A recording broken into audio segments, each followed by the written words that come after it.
Jadi dan Bapak juga selalu mendukung siapapun ya yang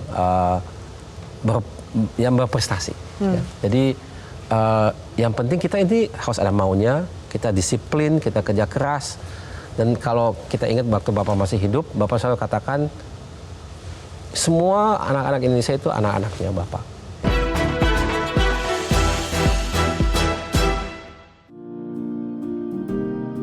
Ilham Habibie adalah putra pertama dari Presiden ketiga Republik Indonesia almarhum B.J. Habibie dan almarhumah Sri Ainun Habibie. Ilham lahir di Aachen, Jerman Barat pada 16 Mei 1963. Selayaknya sang ayah, ia juga merupakan pakar penerbangan lulusan Jerman. Ilham menempuh pendidikan sarjana dan magister bidang teknik penerbangan di Technical University of Munich. Ia meraih gelar doktoral di universitas yang sama dengan predikat summa cum laude. Setelah lulus kuliah, Ilham bekerja di perusahaan pesawat Boeing. Ia juga sempat menjabat sebagai Direktur Marketing PT Dirgantara Indonesia hingga tahun 2022.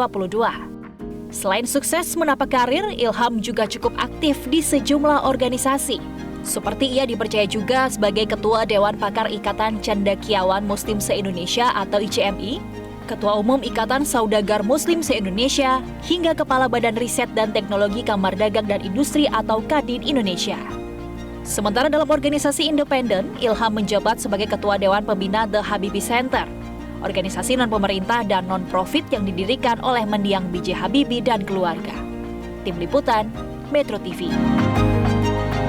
Terima kasih Anda masih bersama kami di Special Dialog dan masih bersama dengan Ilham Habibie. Pak Ilham, kita lanjutkan. Iya. Sebelum jeda, tadi saya sempat kita berdiskusi, nah kita akan bahas mungkin sosok keluarga. Bagaimanapun juga Anda hari ini tidak bisa dilepaskan dari sosok sang ayah, Presiden B.J. Habibie. Bagaimana sebenarnya Pak Ilham sendiri melihat gaya kepemimpinan dari Pak B.J. Iya. Saya lihat itu Bapak itu seorang pimpinan yang bukan pimpinan otoriter seperti kita kenal dari misalnya otoriter dari negara-negara lain gitu ya. Tapi beliau itu adalah orang yang punya wibawa, punya berdasarkan pengetahuan dan pengalaman dan inteleknya tinggi sekali. Di lain pihak Bapak itu selalu memimpin dengan memberikan contoh yang baik. Ya. Jadi kalau Bapak mengatakan kita semua harus melakukan sesuatu, beliau sendiri yang kasih contoh. Jadi tidak ada perbedaan di antara apa yang dilakukan oleh Bapak dengan apa yang dikatakan. Itu selalu gitu ya. Jadi dan Bapak juga selalu mendukung siapapun ya yang berprestasi. Ya. Jadi yang penting kita ini harus ada maunya, kita disiplin, kita kerja keras. Dan kalau kita ingat waktu Bapak masih hidup, Bapak selalu katakan semua anak-anak Indonesia itu anak-anaknya Bapak. Ya. Tapi anak biologis cuma saya, tapi kalau yang mengikuti contohnya Bapak itu anak ideologis. Tapi itu diperlakukan sebagai anak. Gitu.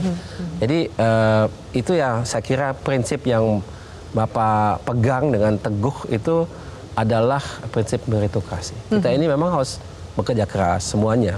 Dan tidak dibedakan kita asalnya dari mana gitu ya. Atau kita tidak bedakan kita penampilannya seperti apa atau siapa orang tuanya. Yang penting kita itu mau kerja keras, kita disiplin, kita jujur. Saat Pak B.J. Habibie menjadi presiden, saat Indonesia dalam situasi krisis politik dan ekonomi, adakah momentum yang Anda ingat dari sisi kepemimpinan sehingga kemudian bisa membawa Indonesia bisa melewati proses itu dengan baik? Iya. Satu yang mungkin waktu itu dan mungkin sekarang pun tidak terlalu populer, ya, itu adalah keputusan Bapak untuk melaksanakan referendum di Timor Leste yang dulu tim-tim. Memang saya bisa mengerti bahwasannya banyak warga kita dia melihat itu dulu pernah bagian dari kita. Ya. Kenapa kita harus melepaskannya? Kita udah memberi darah untuk itu. Ya, NKRI gitu. NKRI. Di lain pihak, Bapak mengatakan itu tepat menurut saya ya. Itu bukan bagian dari definisi Indonesia dari awalnya Indonesia. Indonesia itu dalam perbatasan Hindia Belanda. Itu yang diaku oleh PBB. Jadi kalau kita tidak melakukan referendum itu, untuk selamanya kita menjadi kayak ya pariah. Kita itu kayak apa ya? Punya masalah besar dengan banyak negara di luar negeri, banyak negara lain. Karena kita ya memang tidak ikut dengan peraturan internasional. Karena itu kayak kita mempunyai koloni gitu ya.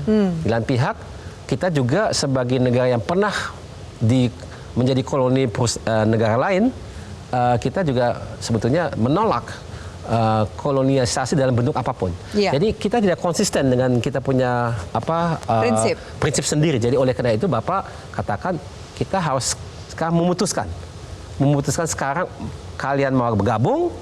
Setelah itu kita tidak bicara lagi begitu, udah selesai atau tidak gabung. Ya. Sekali saja. Ya. Ya udah mereka memutuskan untuk tidak gabung, kita harus respect itu, ya udah selesai. Sekarang kita menjadi teman baik kan?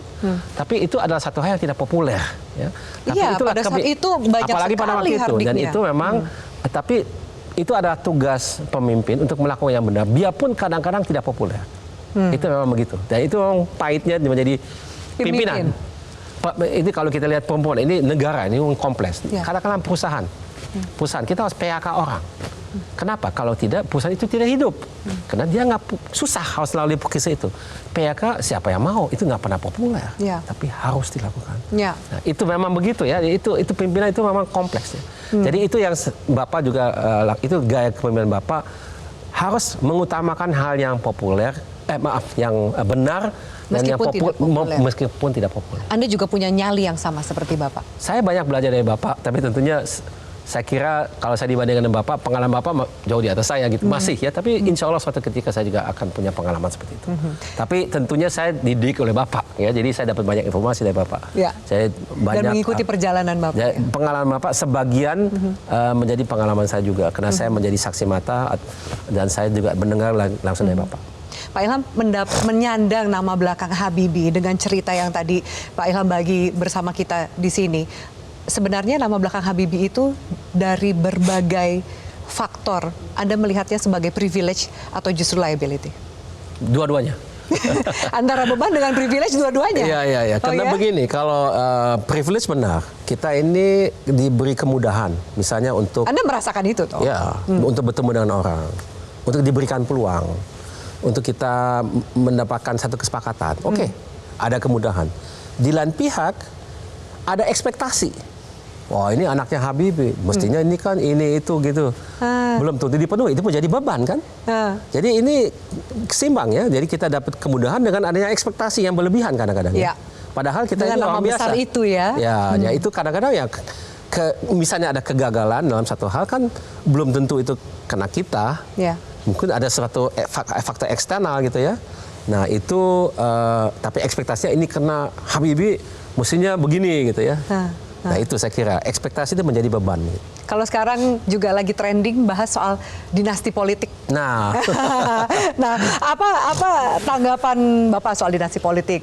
Bisa jadi, apakah menurut Anda ini juga Anda khawatir nggak tudingan ini akan juga diarahkan ke Anda ketika sudah masuk? Nah perbedaannya dengan ya jadi gini, dinasti dalam kalau secara klasis ya, kalau kita katakan kita menerapkan istilah dinasti pada misalnya kerajaan, itu biasanya dinasti itu turun menurun.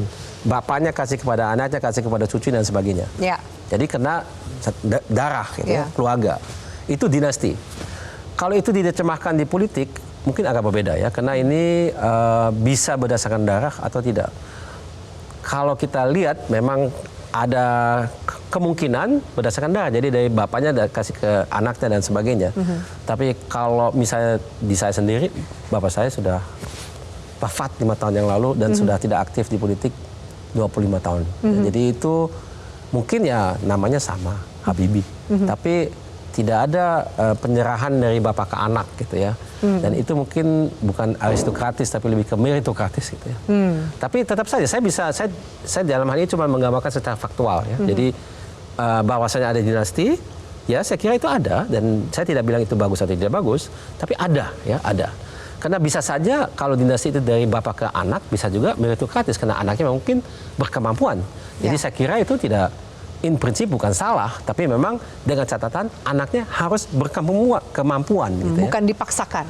Nah, itu saya kira prinsip universal ya. Jangan kita paksakan kepada seorang yang sebenarnya tidak punya kemampuan. Jadi kalau kemudian sudah masuk ke dalam politik, ada kampanye negatif dan tudingan dinasti politik ini akan diarahkan ke Anda, bagaimana? Ya itu kan jawabannya udah jelas ya. Yang Anda tadi jelaskan bahwa itu lebih ke meritokrasi. Lebih ke meritokrasi, betul. Dan Bukan tinggal waktu yang akan membuktikan kemampuan Anda. Ya betul. Kalau dinasti mungkin dalam arti kata nama keluarga. Ini Habibie dulu, Habibie sekarang gitu ya. Bisa dilihat sebagai satu dinasti. Iya, tapi bukan dalam proses berpolitik ya. Bukan. Oke, baik. Kita akan lanjutkan Pak Ilham usai jeda berikut ini. Kita akan bahas soal permasalahan Jawa Barat. Kira-kira apakah sudah ada beberapa solusi yang ditawarkan oleh seorang Ilham Habibie? Usai jeda, tetaplah bersama kami. Jelajahi cara baru mendapatkan informasi. Download Metro TV Extend sekarang.